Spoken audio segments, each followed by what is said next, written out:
It is said, ignorance is poison in the beginning, poison in the end. Rajas, the passion, sounds like nectar in the beginning, but it's poison in the end. And then we have sattva. Sattva feels like in the beginning like poison. You have to study, you have to be patient, you have to take time, you have to work. But at the end you can enjoy. In the end comes the nectar. This is sattva guna. Welcome to the oldest spiritual podcast, the Bhagavad Gita podcast. Hi, I'm Advaita. This is the Bhagavad Gita podcast. Today I would like to talk about the third chapter of the Bhagavad Gita called Karma Yoga. And the verse I choose today, verse 27, is one of my favorite verses because this verse really illustrates who is in charge, who is the controller. Is it me? Is it you? Is it the material energy? Is it God? Who really controls my thinking, my feeling, my willing, my desires, my actions? Because we have the materialist, we have the spiritualist. Everyone has a different approach to life. Okay, let's get into the verse.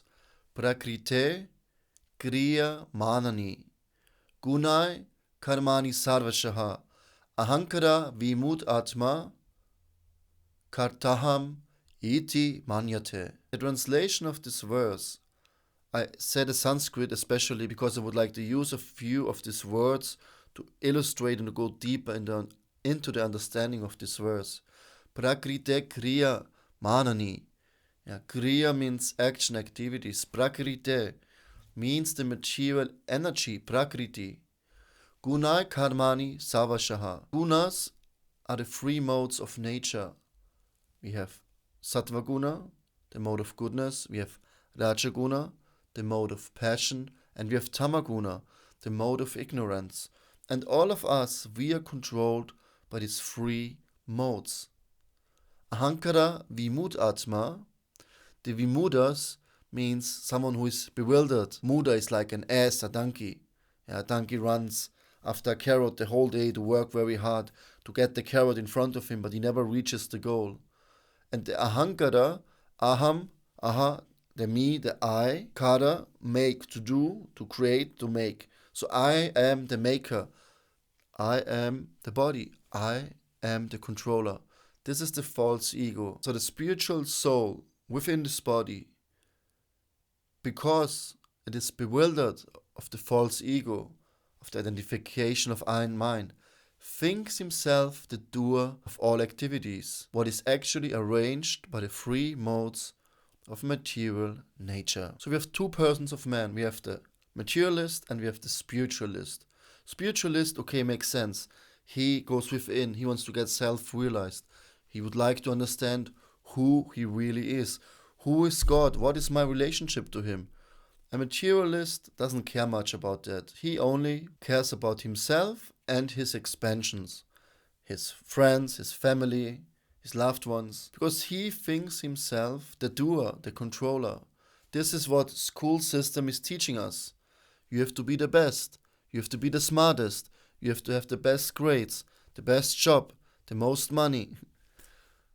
Otherwise, you're nothing. But we think everything is depending on us. Of course, to a certain degree, we have to do the work. We have to have the vision. We have to have the intelligence and do the right things, say the right things. But we are so conditioned. We are living so much into this bubble. Like I mentioned, the three modes of nature. There's this wonderful picture like a puppet player with strings, and then he has these three puppets. The modes of nature, goodness, passion, and ignorance. We are so influenced by these modes of nature. Let me explain. Sattva means the mode of purity, the mode of goodness, where we experience bliss and joy within, happiness, knowledge, wisdom. We are equipoised. We are gentle and kind and tolerant. We have knowledge. We know religious scriptures. We are peaceful. We are forgiving. We have all these good qualities. It's mode of goodness. We clean our house. For example, the color white is in the mode of goodness. That's why I wear white, because it enhances the mode of goodness. Passion, color red.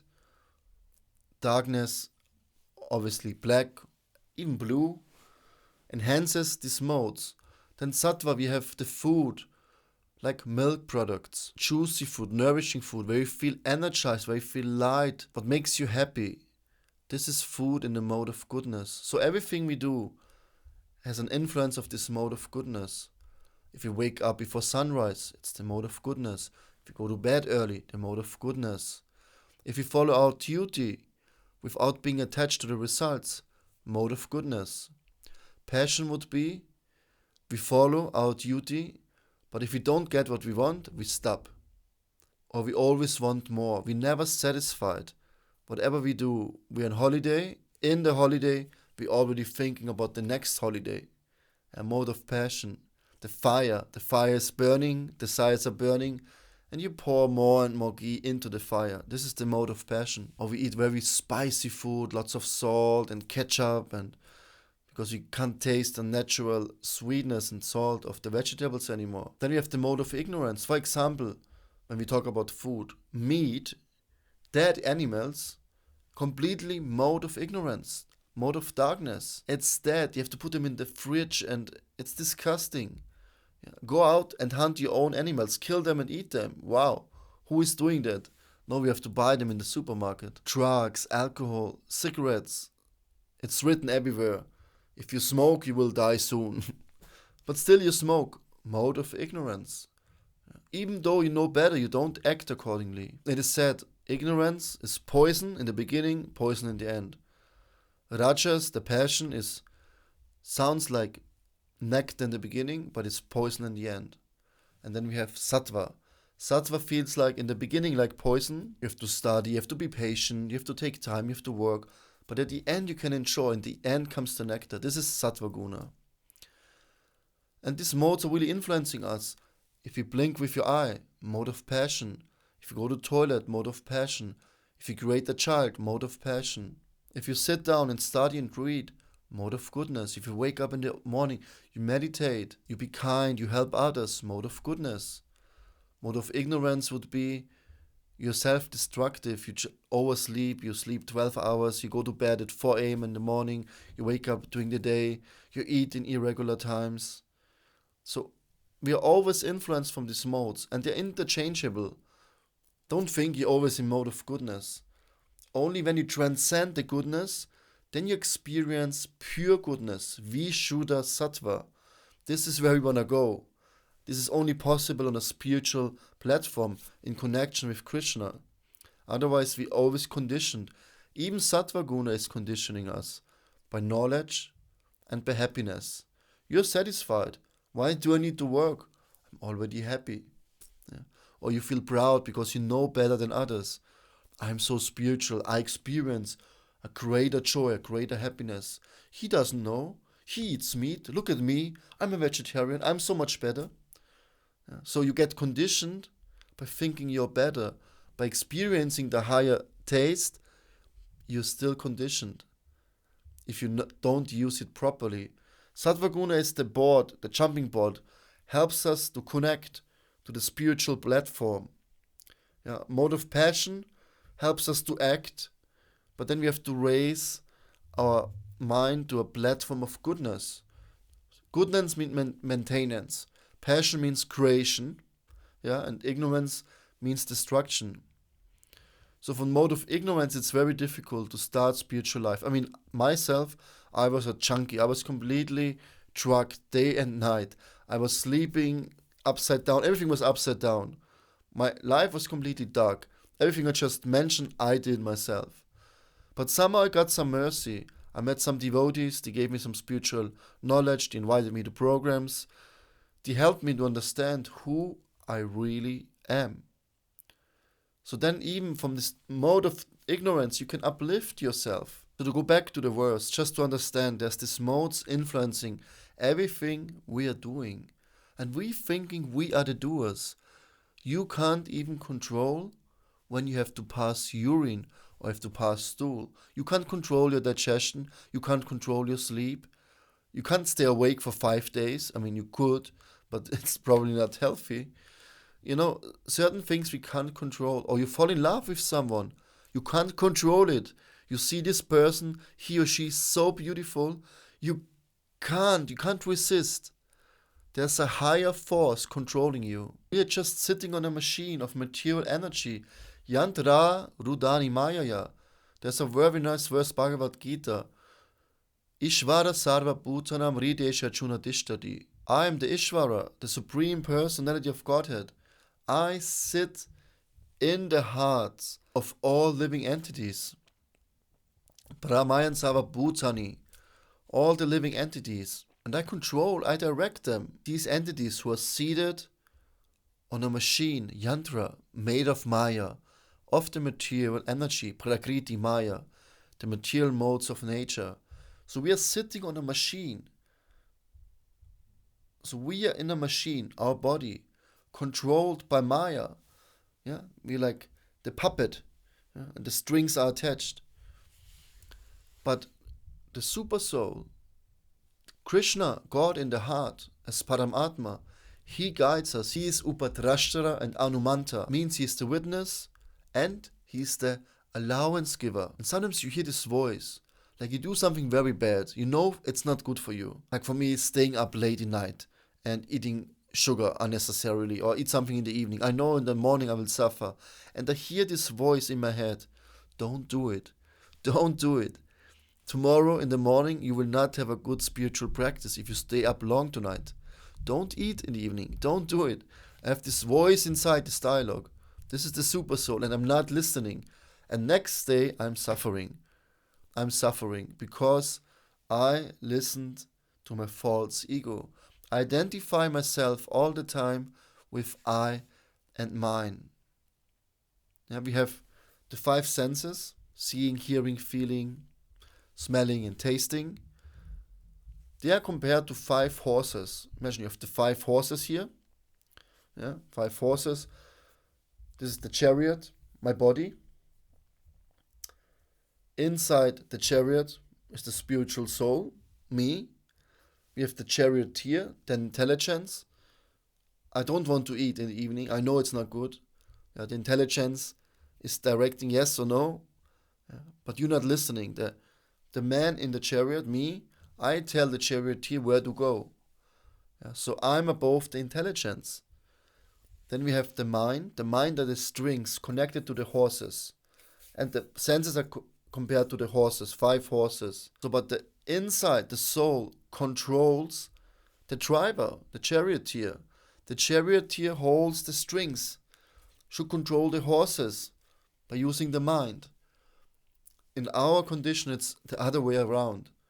We see something, we hear something, we want to taste something. Just recently I heard, we always speak about the most difficult thing to overcome is lust, sexual desires, what binds us to this material world. And this person said, no, actually it's eating what binds us, because everything starts with the tongue. If we can't detach from the eating, how can we detach from this material body? And the eating, the tongue, belly, genitals, they're connected in one line. As described, when you can control your tongue, you can control your genitals. If you can't control what you say, what you speak, what you eat, you will never control the sex urge. And you will never advance fully in your spiritual practice, because this is the most important part, to be self-controlled. Do not lose unnecessary semen. Do not engage in sexual activities if not necessary. For the engagement, if you want to have children, of course, go for it. If you're married, it's allowed, but keep it in control under rules and regulations. Otherwise, you will lose all your Shakti, all your spiritual power just goes in vain. I speak from my own experience. Trust me, if you keep this energy, you will achieve anything you want. You will have so much control over everything, and then you experience power and strength and bliss and wisdom. You're fully connected to your body, you control over your mind, and everything starts with the tongue. So these senses, you satisfy them all the time so much. They're never satisfied. They always want more. And if the mind is not strong, if you have not a good spiritual practice, your mind will be weak. You will always listen to your senses And if one of these strings are loose and one or two of these horses run in the wrong direction, imagine what will happen to the chariot. We're in the same situation. We can't control our senses. So we need to train our intelligence to direct the mind. The intelligence says, no, this is not good for you. Go in this direction. The mind says, okay, let's do it. And the mind controls the senses. And the soul inside desires, I want to go there, I want to go here. In our condition now, we are controlled by the senses because we don't use the senses for Rishikesh. Rishikesh is the name of Krishna, what means the master of the senses. We are in a sick condition now. Our senses are sick because we don't engage them in devotional service, in bhakti yoga to the Lord. When we are sick, what happens? If fever, something is loud, something drills, God, it's so loud, some loud music, some smell. Maybe you don't like onions, the neighbor cooks onions all the time. You can't stand the smell. Then somebody touches you, your joints are painful, your body is painful. Your vision is blurry, the light is so strong. Because the senses don't work properly. We're in the same condition. Now at the moment, our senses are not working properly. That's why we suffer, because we don't engage them in the service of the Lord. It's very simple. So we need to engage in the service of the Lord. Understand that we are not the controller. We are completely dictated by the outside world. Everything what is happening around us, we are so influenced. And the Lord, because of His causeless mercy, He gives us a body according to our desires. So whatever is your state of being in the time of death, this body you will create in the next life. If you think you're the controller, if everything you do is for your own sense gratification, then you will get a body next life to continue exactly with the same. If you engage and connect with Krishna, with God, then in your next life, which body will you get? You can make this decision right now. It's completely up to us. We have everything to free ourselves from this bondage. But as long as we connect with the material body, with the mind, to identify with the ahaṅkāra, with the false ego, that we think Ishvaraham aham bhogi, I'm the controller, I'm the enjoyer, this will be our condition. As soon as we realize Krishna is the controller, He is the supreme enjoyer, and my position is to serve Him in a loving relationship, what will happen then is that Krishna will serve you. It's not just you are married and you serve your wife and you do everything for her and she never reciprocates. For 50 years of marriage, she will just ignore you.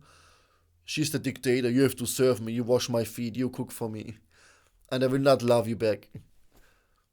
You think God is like this? If we start loving Him, serving Him, He just waits for this. He's the spark in our heart. Desha, the place, heart, Hridaya, the heart. He sits in our heart. He's waiting for us. That we just stop for a moment. Hey, stop this BS. It's not about me all the time. I'm not the controller here. I can't control when I have to go to the toilet, right? There's higher forces influencing us all the time. And the highest force is the Lord. Everything comes from Him. He controls the material energy. With our power, Daivi Yesha Gunamai. This Maya, this is His transcendental nature, His divine nature. We can't overcome it by ourselves. But with the help of the Lord, we can stop the cycle of birth, death, old age and disease right now and experience a life full of wisdom and joy and harmony and happiness. This process works, and the Bhagavad Gita, it's the manual. It describes us exactly, it tells us what to do, when to do it, how to do it, what not to do, and what is the ultimate goal of life. Please let me know your thoughts just in the comment section below. Maybe you have some questions. Let's connect.